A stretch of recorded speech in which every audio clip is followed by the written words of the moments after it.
देखते हैं इसमें क्या होता है। लेकिन फिलहाल इमरान खान साहब को अंदर रखने का बंदोबस्त किया गया। खैबर मानिका साहब नादरीन चले गए थे क्योंकि फैसला सुनाना है अदालत ने बहुत जल्दी, क्योंकि 1 महीने का वक्त अदालत को इस्लामाबाद हाई कोर्ट की जानिब से दिया गया था कि 1 महीने में फैसला सुनाए इद्दत में निकाह वाले केस का, क्योंकि कई महीनों से लटकाया हुआ है।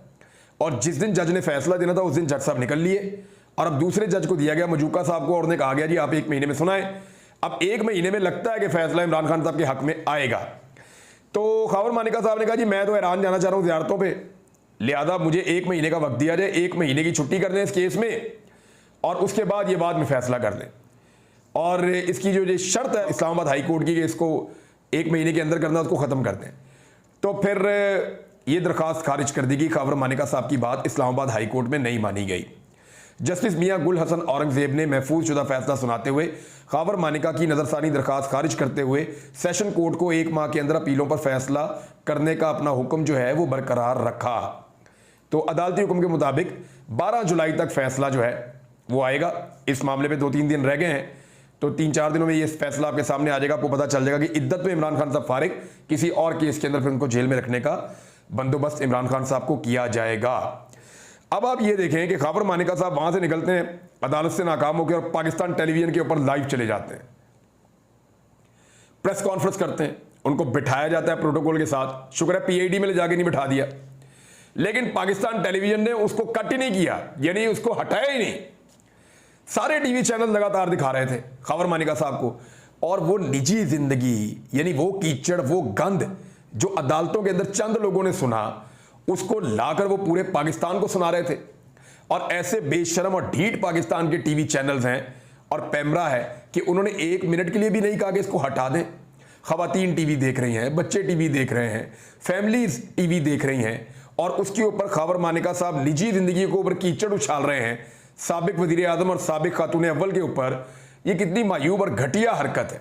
यानी पाकिस्तान की सियासी तारीख का अब तक का जो सबसे घटिया मुकदमा बनाया गया है वो इद्दत में निकाह वाला केस है, जो केस अभी उड़ने वाला है, फारिग होने वाला है।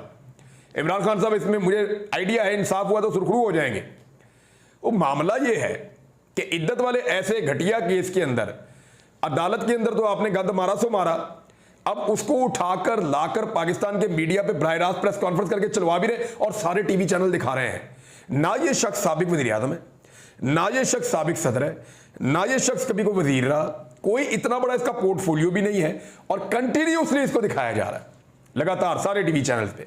तो टीवी चैनल वालों से कुछ हमारे दोस्तों ने बात की, तारिक मतीन साहब ने भी की, उन्होंने लिखा भी बल्कि कि 2-3 लोगों से बात हुई, उनसे पूछा तो उन्होंने कहा जी बिल्कुल हुक्म आया है कि ये प्रेस कॉन्फ्रेंस दिखानी है, सारी दिखानी है। तो पूछा जी हुक्म हुकूमत की जानिब से आया, तो उन्होंने कहा जी हुकूमत की जानिब से नहीं आया। तो फिर ये जो हुक्म आया है, ऐसे अहकामात की वजह से पाकिस्तान की सियासत गटर बनती जा रही है, और ये गटर आप बनता हुआ देख भी रहे हैं। एक और बड़ा फैसला किया पाकिस्तान के अंदर इस वक्त जो मौजूदा हुकूमत है उसने, और ये एक बड़ा अजीबोगरीब फैसला है। यानी हुकूमत ने ISI को शहरियों के फ़ोन कॉल सुनने और उनको ट्रेस करने की इजाज़त दे दी है। ये ऑफिशियल इजाज़त है। अब इससे पहले जितनी भी कॉल जो है वो लीक हो जाती थी, या लीक की जाती थी, या सुनी जाती थी, या रिकॉर्ड की जाती थी, ये कानूनी नहीं था। अब कानूनी जवाज़ मौजूद है, और मौजूदा हुकूमत ने ISI को शहरियों की फ़ोन कॉल के साथ साथ मैसेजेस में मुदाखलत या ट्रेस करने का भी इख्तियार दे दिया। काबीना ने फैसले की समरी की मंजूरी सर्कुलेशन के जरिए दी है।